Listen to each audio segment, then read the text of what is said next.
বন্ধুরা সকলে কেমন আছো? এই গরমে তো খুবই অবস্থা খারাপ।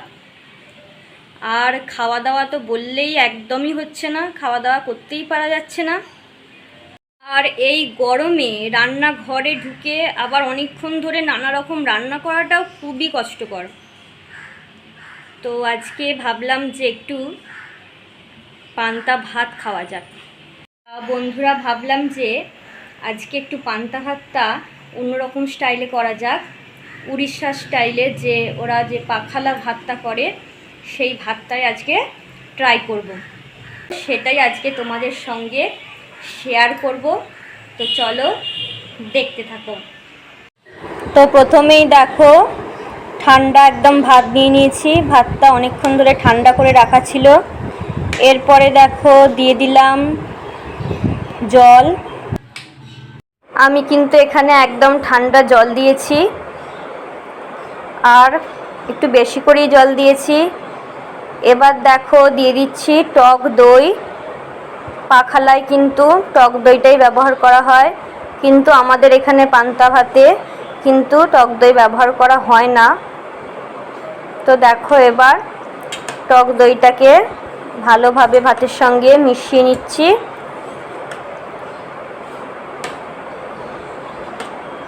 তো দেখো, একদম ভালোভাবে ভাতের সঙ্গে দইটাকে মিশিয়ে নিয়েছি।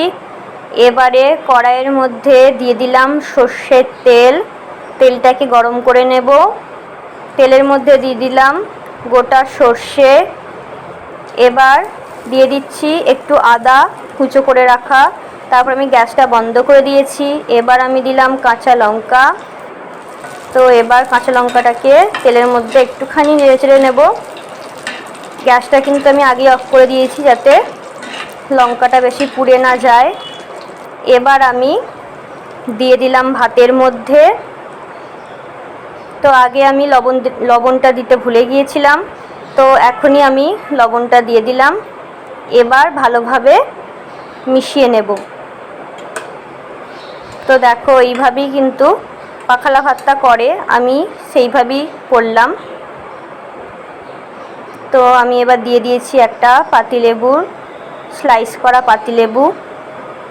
তো দেখো, পাখালা ভাতটা কিন্তু আমার রেডি হয়ে গেল। পাখালা ভাতের সঙ্গে কিন্তু আমি আরও অনেক কিছু করেছি, সেটাই এবার আমি দেখাবো। তো প্রথমেই নিয়েছি আলু ভর্তা। আমি এখানে লঙ্কা আর পেঁয়াজ একসঙ্গে ভেজেছিলাম, শুকনো লঙ্কা দিয়ে একসঙ্গে মেখেছি আলু দিয়ে। তারপরে দেখো নিলাম পটল ভাজা, একটু ভাজাভুজি দিয়েই খেতে ভালো লাগে। তার সঙ্গে নিলাম মাছের ভর্তা। কাঁচা পেঁয়াজ কাঁচা লঙ্কা দিয়ে আমি সর্ষের তেল দিয়ে আমি মেখেছি। এটা খেতে খুবই ভালো লাগে পান্তা ভাতের সঙ্গে। আর করেছি পেঁয়াজ লঙ্কা দিয়ে মসুর ডালের বড়া। এটাও কিন্তু পান্তা ভাতের সঙ্গে খেতে খুবই ভালো লাগে। তো প্রথমবার কিন্তু আমি এই পাখালা ভাত বা পান্তা ভাতটা খাচ্ছি। পান্তা ভাত অবশ্য আগেও খেয়েছি, কিন্তু এই পাখালা ভাতটা প্রথমেই ট্রাই করছি। তো তোমরা জানিও এই গরমে তোমরা কি খাচ্ছ।